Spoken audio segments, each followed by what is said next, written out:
بسم الله الرحمن الرحيم. وزد النص المشكل وهو ما لا ينال المراد منه إلا بالتأمل فيه بعد الطلب لدخوله في أشكاله، وحكمه التأمل فيه بعد الطلب وزد المفسر المجمل. مولوی صاحب لك متوجه شو ترسره یو پیرا مختصر غنته کتیر کو شروع د کتاب کې موږ د اصول اربعه بیان او دویم نمبر عمر پسې به د کتاب الله تعریف وکړو او درې نمبر موږ ویل کتاب الله نه صرف د نظم نوم دی او نه صرف د معنی نوم دی بلکې نظم او د معنی دواړو نوم دی. دا درې باسه د مقدمی وو به تقسیم اول شروع شو بلکې دا ورپسې څلورم باس شو د مقدمه نه دی. دا تقسیمات په څه کې دي او دا باغ 500 د نظم او د معنی دی او غم صرف د 500 آیاتونو کوم ته چې د معرفت د احکامو کې مستدل رجوع کوي. به د څلور تقسیمات دی وجه حصر ولا من ویلی وا هغه کې تقسیم اول په اعتبار د لغت او صيغه سره یعنی په اعتبار د وضع سره هغه درانه څلور اقسام خاص نو مرکزی خبره کې د خاص تعریف او د حکم او تقسیم یو درې اقسام ته او ورپسې د عام بیان نو عام کې مرکزی خبره د عام تعریف او به د عام اقسام او به د هر یو قسم خپل حکم یو قطعی دی غیر مخصوص من البعض او یو ظنی دی. به درې نمبر ورپسې به مشترک تعریف اصل او به تقسیم ورپسې اصل آسام او معنی ہوتا اور ورپسې د مشترک حکم او به مؤول او دغه تقسیم اگر که په اعتبار د لغت تقسیم او اصطلاحي مؤول تقسیم نو او ورپسې د مؤول حکم به دویم تقسیم شروع شو. موږ دویم تقسیم په اعتبار د ظهور او خفا سره دی. دویم تقسیم دا په بیان کې لري بیان یعنی دا بیان ظاهر دی او که بیان خفي دی او دا ویلو چې دا دویم تقسیم شری دا اصل کې د کلام دی تعلق د کلام سره دی نه د کلمې سره او د دې لاندې موږ څلور اقسام دی وجه حصر مرلویلی وا اول نمبر پکې ظاهر هغه تعریف او حکم پرون په اخره کې وشو چې دا قطعی دی بیا پس نسو د هغه تعریف او به د هغه حکم مو شو قطعی دی بیا پس مفسر د هغه حکم چې دا قطعی دی او به محکم او د هغه حکم اور پس بیا موږ ته تقسیمی ثانی په مقابلاتو کې شروع کړو باقي کې اول نمبر خفیو او به د خفی حکم مو شو چې دې کې وسره څه کو طلب نن به مناسب د مشکل بیان کوم مشکل په خفاف د خفیف خفاف په اعتبار سره د خفاف په اقسامو کې دویم نمبر دی او د تقسیمی ثانی نه د شپږم نمبر دی. لغوي تعریف بګو د مشکل لغوي څه تعریف دی او اصطلاحي لغوي اصطلاحي تعریف یو دویم نمبر د مشکل لپاره یو نظیر بیانو لکه پرونم د خبير لپاره بیان کړو او دریم نمبر حکم د مشکل به یو او څلورم نمبر به د مشکل مثالونه ویو ځکه څلور باسه په دې کې کو ناراضي مولوی صاحب مشکل حشکی لیکلی وم نه برشه کې اشکل مشکل له اشکلنا ماخوذ دي او اشکل ویل کېږي اذا دخل في الاشكال لازم خاصیاتو کې باب فعال کې او خاصیت داو چې باب فعال کې د فعل خاصیتونه یو داو چې خپل مبدا کې داخلي دل خپل مصدر او مبدا کې داخلي دل څنګه یو دل کېدل شوی دی دا خو زری دیږي دا شي نو دا بیا د ټول اوریدل ټول بابونو خاصیت چې دي کنه اول نواله تر اخري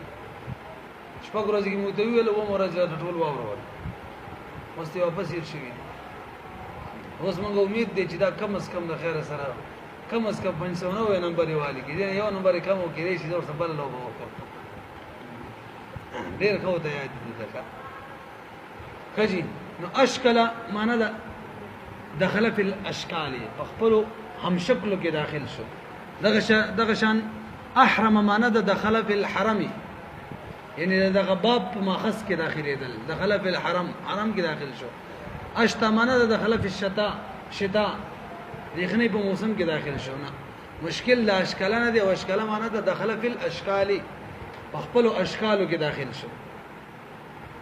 اصطلاحي تعریف سره خپل اشکالو کې څنګه داخل شو دا خبره نظیر کې ویو الک صبر وکړئ. اصطلاحي تعریف وهو ما لا ينال المراد منه الا بالتامل فيه بعد الطلب مشکل چاته وي چې داغه مراد پټ وي پټ داغه مراد د صيغه نه حاصلېږي دا به الله حاصلېږي دوه کار به کې یو به طلب کې او ورپسې به څه کې تعامل کې څنګه به کې مثال کې به ان شاء الله وي نو مشکل چاته ویل کېږي چې داغه مراد نه حاصلېږي مگر په دوه شی نه معنی کم معنی طلب معنی او تعامل معنی مثال چلا شي وي ته طلب څه مطلب دی ها ورکه وسه ووري طلب مطلب دا دی مولوی صاحب مشکل کې اصل کې دی لفظ ډېری معنی تبه طلب وکړي چې د لفظ کمی معنی دی هغه وګوري اول دا طلب شو او به تعامل وکړي تعامل مطلب دلته کوم مراد ده اول به طلب وکړي معنی دا چې د یو لفظ معنی وګوري څومره معنی دي او ورپسې به تعامل وکړي د دې معنی دا چې اوس کوم معنی مراد ده ان شاء الله وي مثال کې به بالکل پوهه شي هذه خبره پوهه شو نه وهو ما ده په منزله د جنس ده لا ينال المراد منه د دینه به مراد نه حاصلېږي مراد به د دینه نه حاصلېږي الا بالتامل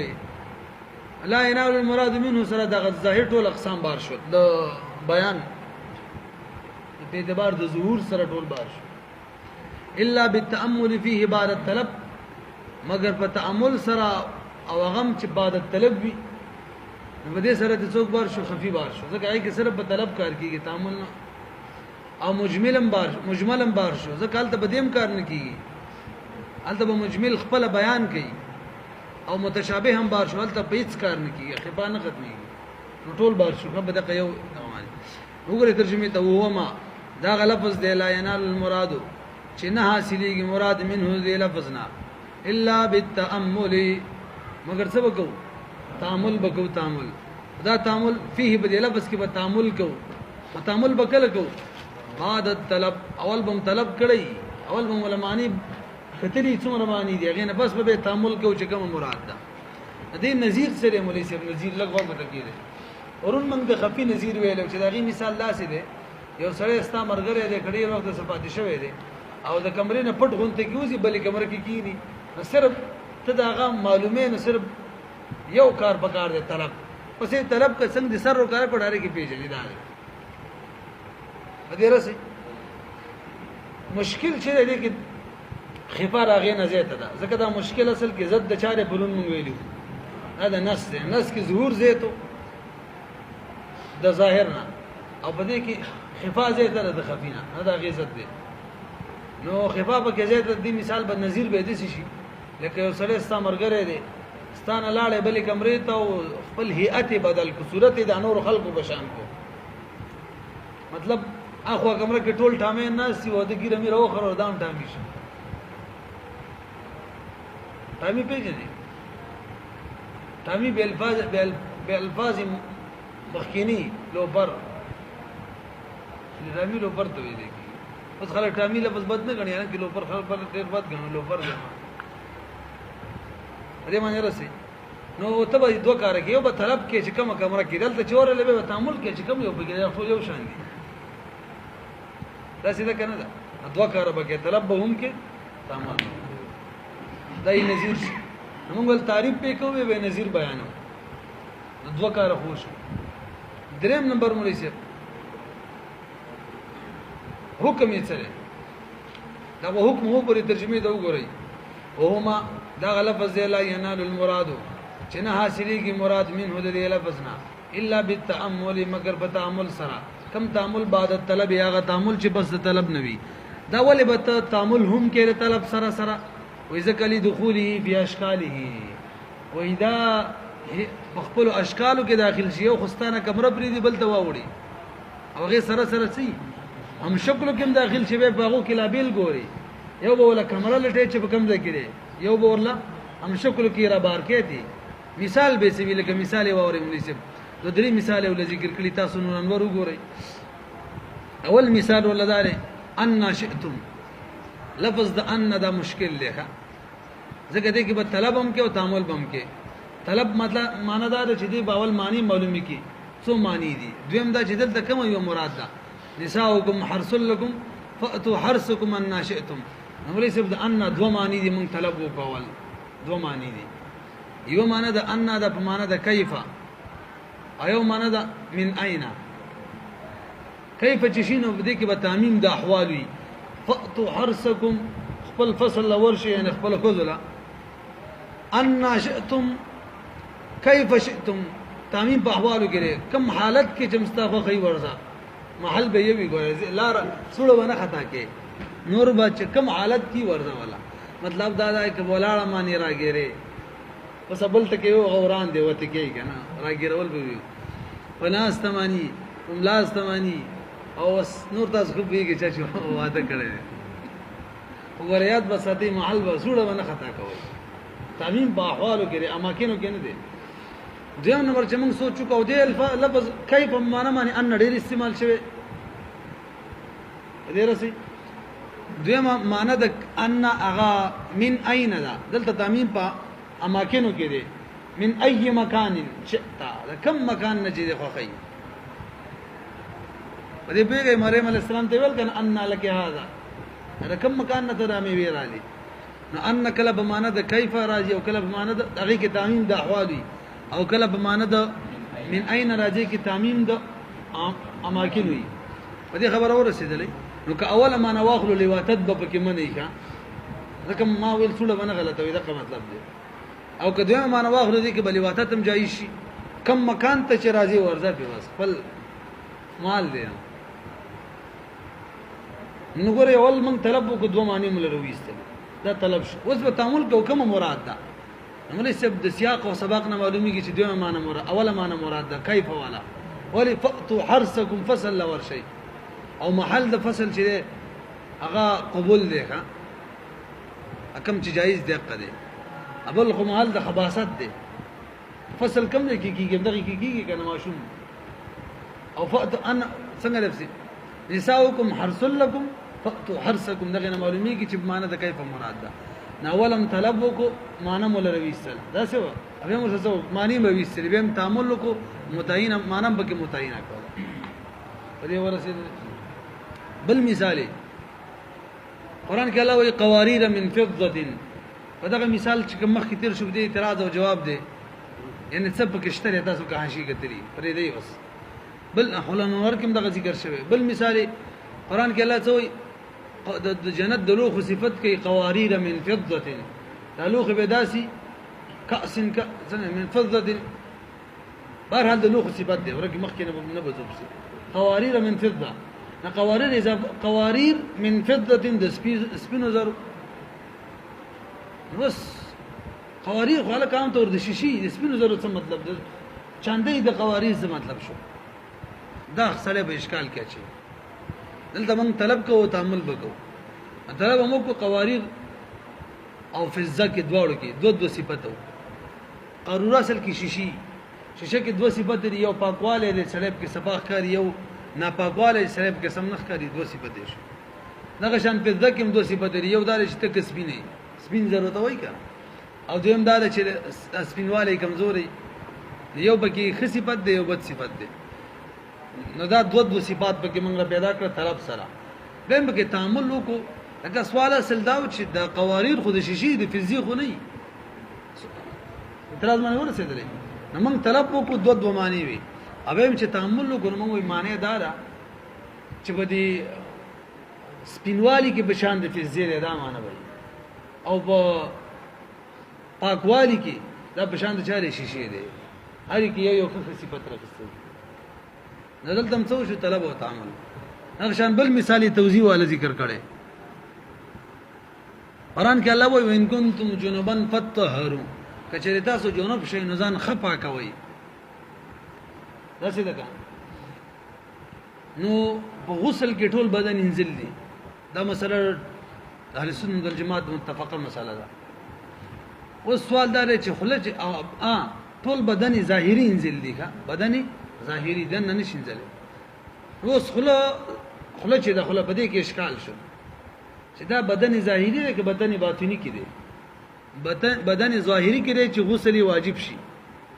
انزلي واجب شي کنه باطنی کې دی چې انزلي معاف شي دې کې موږ طلب موږ یو صورت کې دا په باطنی کې حسابيږي یو صورت کې دا په ظاهري کې حسابيږي تاسو په د روزه کې چې اوسره خپل لاړې تیرې لاړې په دې روزه ماتيږي حالان کې د خارج نه چې څه دن نزي باغی روزه ماتیږي نو پته لګي چې دا خارج نه دی باطن دی دا که روزه نه ماتیږي دیم کدی ته وګوره چې د خارج نه یو شی راوالي خله کې واچي به روزه نه ماتیږي تیر دینه کو دینه پته لګي باطن هم نه ځکه چې باطن نه بکاردار چې د خله لڅتلې روزه ماتیدلې نو یو حالت مسله کې داسې معلومیږي چې باطن دی ایو کې داسې معلومیږي چې ظاهر دی علم دې کنه دی دا د اشکال مثال لګا نو موږ ویل چې فطهروا دلته مبالغه ده بکې ځان خپا کوي بس غسل مبارک موږ ویل چې خلا انزل بکې لا فرض دا ظاهري حساب او په وداس کې موږ ویل سنت دی مزمزه او استنشاق ولی هلته باطن حساب وای شوی به مخکره دیکھا درې مثال مو ویل کنه وحكمه وسي حکم بیانی کې څلورم باس حکم یې سره دې کې به طلبم کې او تعامل بکې اول به طلب کې به تعامل کې طلب بدې لپاره کې چې څومره معنی تعامل به بدې لپاره کې چې کوم مراد ده حکم التعامل فی تعامل کول دی فلبس د مجمل مشکل کې بعد الطلب د تعامل بالای چاول بلی طلب کړی وزد المفسر المجمل او ضد مفسر مجمل له مری صاحب د خفیف اقسامو کې د خفا په اعتبار سره خفیف د خفا اقسامو کې دریم نمبر مجمل له مجمل دې هم لغوي سره تعریف کوو یو دویم نمبر مجمل لپاره به یو نظیر بیانو لکه څنګه چې مخکې بیان کو دریم مثال به ولوي او څلورم حکم دی هم دا څلور به سالته مدلتم دي مولوی صاحب مجمل د اجملنا ماخوذ دی اجمل علیه الامر عرب وی پلانی معنی امر مجمل شو مطلب مبهم پیشو نو مجمل معنی مبهم اجمل علیه الامر معنی دا ابهم علیه الامر امر په معنی چې لغوي معنی دا اصطلاحي تعریف سره کتاب ول ذکر کړی دی هو ما ازدحمت فيه المعاني دا مجمل هغه لفظ ته ویل کیږي چې داغي کې د مانو ازدحام راشي ازدحام معنی دا چې معنی پکې غني راشي او کوم معنی مراد د بده معنی یو معنی طرف ته رجحان هم نوي پرې څه وره کا مجمل اصطلاحي تعریف سره هغه لفظ ته ویل کیږي او جز ازدحمت فيه المعاني چې هغه کې معنی غني وارد شي ډېر معنی راشي یعنی د لفظ معنی ډېر شي لکه مشترک کې چې لفظ ډېر معنی خو ازدحام دې د ویل کیږي چې معنی غني شي او کوم معنا راجح ده باغی دلیل ملین نه موجود او رجحان د یو معنی پکې نوي دوا فاشتبه المراد به اشتباها لا يدرك الا ببيان من جهه المجمل دریم جز پکې ده اول جز هغه لفظ ته ویل کیږي دویم چې د معنی او ازدحام پکې راشي دریم مراد به بده کې نه دا د معنی او د ازدحام په وجه باندې داسې اشتباه پکې پیدا شي داسې اشتباه داسې بهام چې مراد معلومه نه په طلب معلومیږي او نه په تعامل معلومیږي ترڅو چې تاغه کس مجمل خپل بیان نه کړي چې لکه د دې لفظ نظم دغه مراد دی نه په طلب کار کیږي او نه په تعامل معنی کوي نو څو اجزا شټول درې هغه لفظ ته ویل کیږي یو جز چې ازدحام د غنو معنی په کې راشي او ازدحام تاسو پیژندلو دوا او درې نمبر دغه ازدحام د وجنه مراد داسې مشتبه شي چې په طلب او په تعامل نه معلومیږي ترڅو چې تا هغه کس د خپل دغه لفظ معنی نه بیان کړي درې اجزا شو کنه اوس ودار شي وهو ما ازدحمت معنی خو موکړه المانی کی ما فوق الواحد مراد ده که یو معنی او دوه معنی وي دا زورین د چغه مخارج جمعي او دا فشتبه المراد اصل کې سبب ده دا ازدحمت فيه المعاني سبب ده لپاره فشتبه المراد چې معنی کې ازدحام رااله نو دغه سبب د وجنه فشتبه المراد مراد مشتبه شي به کې ضمیر راجع ده مجمل ته نو فشتبه المراد نو مشتبه شي مراد او باب معنی د سببي د پاره ده سبب د پاره او مشتبه شي مراد په سبب به په دغه مجمل باندې اشتباها یعنی د مجمل مراد مشتبه شي اشتباها داس اشتباه به راشي لا يدركو چې دغه اشتباه ادراک نه کیږي الا ببيان من جهه المجمل مگر په بیان باندې داسې بیان د بیان به د چا د طرفي طرف د مجمل وي نو ما په معنا د لفظ از د سی وای مزد حمد فيه المعاني دې پر دا جنس ته ښا جنس خفي تم شامل له مشکل تم دی مجمل متشابه ټول ته دی خو به الا ببيان من جهه اشتباه لا يدرك دې ادراک بنی کیږي مگر صرف او صرف د مجمل په بیان باندې دې سره خفي بار شو زالته په صرف په طلب کار کیږي او دې سره سره مشکل هم بار شو الته په تعامل او کار کیږي طلب او تعامل او دې سره متشابه هم بار شو ځکه الته د مجمل په بیان هم کار نه کیږي پوه شولې بيجي ببيان ویلو كان نذير ولا دویم نمبر نذير سره مولي شه دې نذير داسې یو سړی دی ستاسو مرګره دی هغه ستانه لاړ شي خپل هيئتم بدل کی هيئت او وطنم پریږ دی بل خواچې دران شي مطلب اول طلب کې تعامل وکي یا دسی وای طلب مو کې امکار نه کیږي تعامل مو کې امکار نه کیږي ترڅو چې تچا بیان نه کړي طلب وو کې کم ځای کې تا غزي معلومه ولنه شي کوم وطن ته تللی نو به ته تعامل به تو کې چې یو زید ولا معلوم نه کونو تعامل به تو کې چې کم یو دی ترڅو چې تچا ویلې نه چې باچا لکه پلاني ځای کې جرا شي ولا ویني سي دې راسي دې نذیر دا کس پشان شو به مونږ سمون ویل دلته بر مجمل به بیان کوي مجمل په دې مجمل کې به څوک بیان کوي اعلی بکار کیږي دا بیان په درې قسمه معنی دي تعریف باندې غوړه رسیدلې کان خبره ختم شوه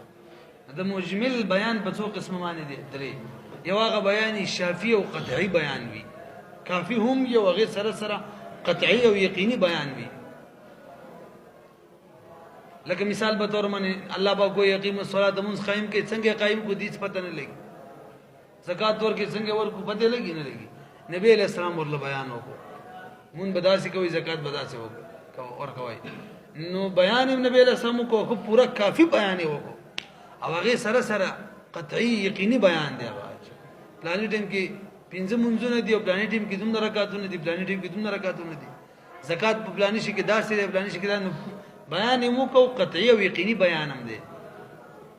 ناول نمبر بیان کوم یو دی چې مجمل بیان کوي شافی هم وي قطعی هم وي په دې وخت کې چې کله بیان وشي د مجمل له مولي سے مفسر جوړيږي کا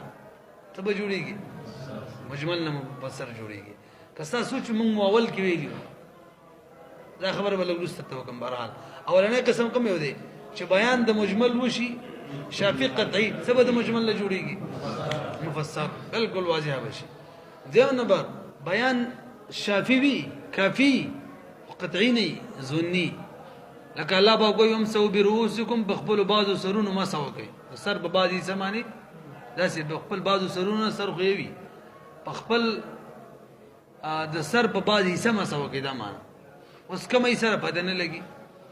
دا مغیره زینو حدیث دی شوب څنګه مغیره ابن شوبه اتا صبات تقوم فبال وتوزع او به وي ومسال ناسيته نبی له سم بیان وکړه کنه د شبازي څومره د هغه مقدار د ناسی دی خدا خبر روایت د ثبت ده او خبر روایت د چا پیدا کیده هم سنت کې ویلو د ځون پیدا کی په بوې شولې نو شافعي دی که کافی او دومره د چې قطعی نه دی ځونی دی په دې وخت کې مولوی سیب دی دویم قسم بیان سره به مجمل مؤول جوړیږي څه به دي جوړیږي مؤول نو استا خبره کوم مؤول کې مونږ ویلو چې مؤول په دوه قسمه دی مطلق مؤول یادم شي یو مؤول د مشترک نه دی او یو مؤول د مجمل بیان چې وشي مونږ ول مؤول دی جوړیږي او کنو هغه دا قسم دی ښا دا څنګه د چې د مجمل مطلق بیان مؤول بنا اول قسم مفسر جوړیدل دا قسم مؤول دریم نمبر بیان دا پیږي به خبرو دریم نمبر ولې چې دا سي بیان دی چې هغه نه کافی وي او نه قطعی وي لکه بیان سره شوی نه آیات ربا کې احل الله البيع وحرم الربا الله پاک ربا حرام کړی دا ربا زیادت ویلې کیږي مطلق زیادت خو نه ده ځکه بیا هم د زیادت لپاره مشروع ده بیا کوم زیادت وي نو پته لګي مطلق زیادت منه نه ده او خاص زیادت منه ده کم یو ده نبی له سامي بیان کو په شی سته وسره الفضه بالفضه څنګه ده الحنطه بالحنطه والشعير بالشعير والتمر بالتمر والملح بالملح والذهب بالذهب والفضه بالفضه يدا مثلا بمثل يدا بيد والفضل ربا حدیث آیات ده نو د ربا بیان په شی ستو سره کول د خبر روایت سره وشو نو دا ربا په شی ستو کې چې دا با کمی زیاتی سره نه خرڅه او لاس پلاس شرط دی یعنی تساوی په کې شرط ده د ربا بیان په شی ستو معنی کول نه دا کافی دی کافی خو ځونی دی څه به دی شي مؤول څه به شي په دې شپږو شیونو کې کافی دی ښا خدای را چې ځونی دی نو مؤول شو خو د شپږو شیونو نه سیوا چې کم دی الته نه کافی دی او نو کافی دی نو ځونی او قطعی به شي الته به څه د شپږو نه سیوا هغه کې به د مشکل د مجمل له مشکل جوړ شي څه به شي ملي طلب او تعامل بکې نو به علماء په کې طلب او تعامل کړي مونږ حناب کې قدر او جنس رئیسلې دي او چا به کې توامیت او سمنیت رسلې امام شافعي سے او امام مالک سے په اسمانو کې سمنیت او په اسمان غیر اسمانو کې تو ادخار او اختیار رسلې دي کلم دې کنم دي بهر حال څو قسم بیان شو درې قسمه اول قسم شافعي او قطعي چې هغه کې د مجمل نسوب جوړي کې مفصل دو نمبر کافی بھی خزونی هغه کې څه جوړي کې مؤول او دریم نمبر چې کافی هم نوي او قطعي وغيرها هم نوي هغه دار چې د شپږو نه سیوا به ته مشکل جوړيږي ښا ها شای ستو کې د څه جوړېدل مؤول څه جوړېدل خبر باندې پوه شو کجی وګورئ لکشان کا آیت فاشتبه المراد به اشتباها لا يدركو چې ادراک نکېږي دغه مجمل الا ببيان من جهه المجمل مگر په بیان سره دا بیان بل چا د طرف من جهه المجمل د مجمل له طرف هغه کې بیان کړي کا آیت الربا دای مثال لکه آیت الربا کې خبره مو وکړه دلته مشکل لیکه نبی له سلام ول اشکال ختم کو شي ستو سره مؤول ته وګرځیدل دغه نه ما سیواو کې وسم د مجمل نتیجه جوړ شو مشکل جوړ شو وحكمه التوقف فيه هجي یو اعتراض کو دغه جواب کوم نسبت لغوه ته کېده اعتراض دا دی چې مراد مشتبه کېدل دا بدري طریقو معنی کیږي مراد ګډوډېدل په څو طریقو نه دا سی وي چې مجمل بدري قسمه معنی درې وجونه کیږي دا سی وي کله مجمل د دې وجه نه چې مشترک لفظ یو د یو کومه معنی په مراد دغه پدنه لګي نو سړی په خبر مجمل پاتې شي یو شو دوم نمبر کله کله یو لفظ وی لفظ او د هغه معنی چې کوم دغه پته نه لګي ان الانسان خلق هلوعا هلوعا څه معنی یې پته نه لګي څه شو دعا او دریم نمبر کله کله د یو لفظ ظاهری معنی نه مراد کیږي بل معنی مراد شي نه دریو طریقو سره په یو شي کې اجمال راځي مشترک لفظ وي معنی مراد پته نه لګي دریم نمبر یو لفظ معنی پته نه لګي دریم نمبر د یو لفظ نه ظاهری معنی ونه خسل شي بل معنی واکسر شي راسي په دې خبرو سوال دا چې د مجمل خدای اقسام شو او تاویل چې ازدحمت فيه المعاني په تعریف کې څه ویل چې معنی په کې ډیر راشي دا صرف یو ته شامل شو مشترک تا کم معنی پته نه لګي ان لسان قول قهلو هي څه بچکه کما کې ظاهری معنی پر خيو غیر ظاهری معنی خسته غیر څه بچکه ته شامل نشو دا ویل ازدحمت فيه المعاني جواب دار چې مولوی صاحب ازدحمت فيه المعاني معنی دار چې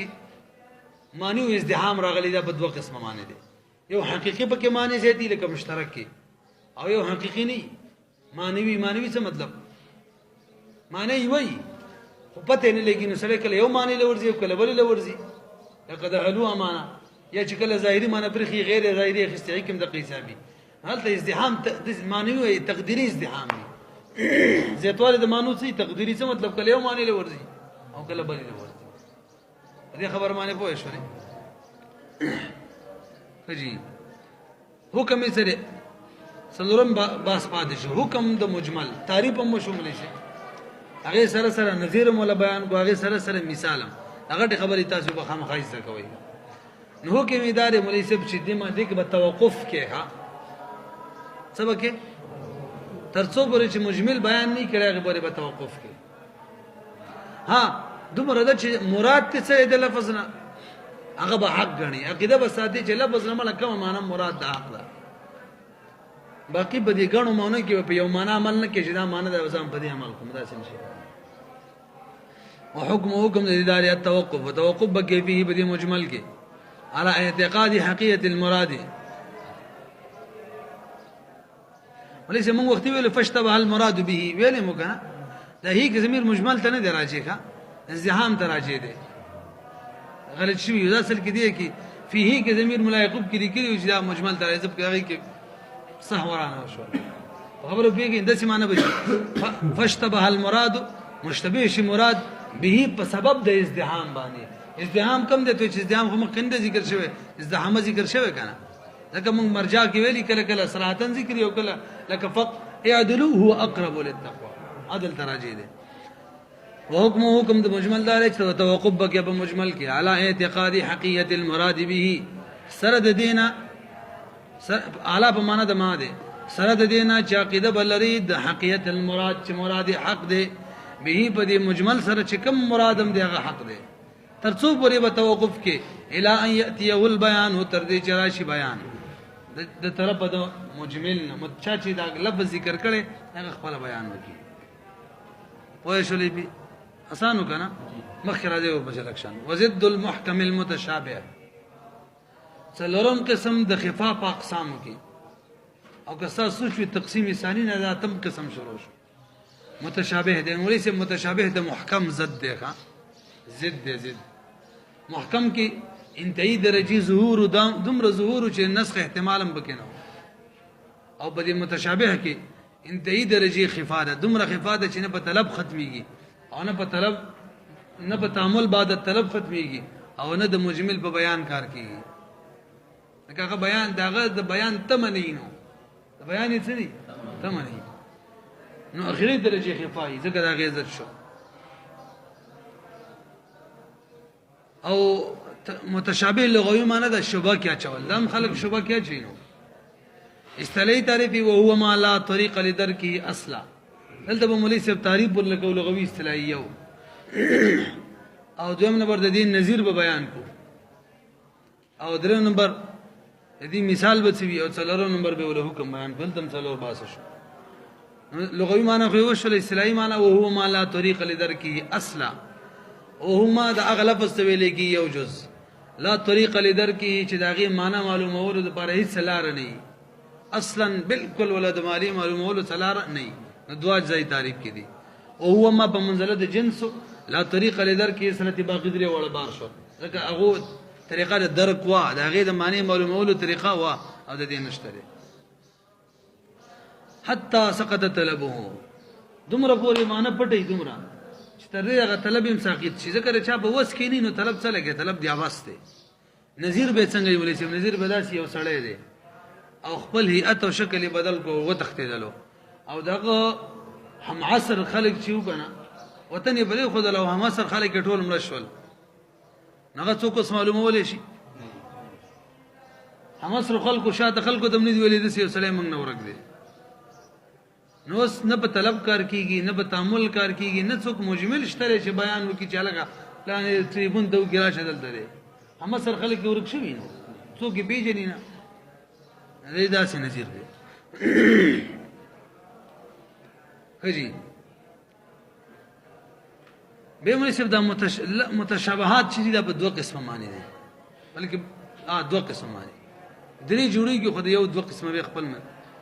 یو لفظ والی متشابه کی کله دا متشابه والی عارضی او کله متشابه والی ذاتی عارضی لکه یو مجمل شی دی مجمل نبی علیہ السلام زمانه کې نو دا احتمال چې نبی علیہ السلام د دې بیانو کې اجمال به ختم شي او نبی علیہ السلام وفات شو بیانونه کو نو بس هغه بیان کوون کې ختم شو خبره ختم دغه شان متشابه پاتې شو په دې راسي او دویم نمبر هغه کې هغه د چاري کې د مشابهت چې تشابهواله دا ذاتی مطلب دا نبی علیہ السلام خلقو ته ویلي دي مراد پته نه لګي بس او دویم قسم کوم یو دی اول قسم خدا شو چې نبی علیہ السلام خلقو ته صفه هغه بیان کړی چې هغه دې مراد نه معلومیږي دویم دا چې دا غي مراد د انسان په وس کې نه مراد یې څه دی د انسان وس کې نه بهرحال د څو وجونه راځي دوه وجونه یو عارضي او بل دویم نمبر اصلي مثال به دې سوي ها یو اختلافي مسله دا به ولوي متشابهات څوک پیږي کنه پیږي بي جمهور اهل سنت والجماعت دا عقیده ده موږ د احناف هم پکې مرګري جمهور کا چې په متشابهات معنی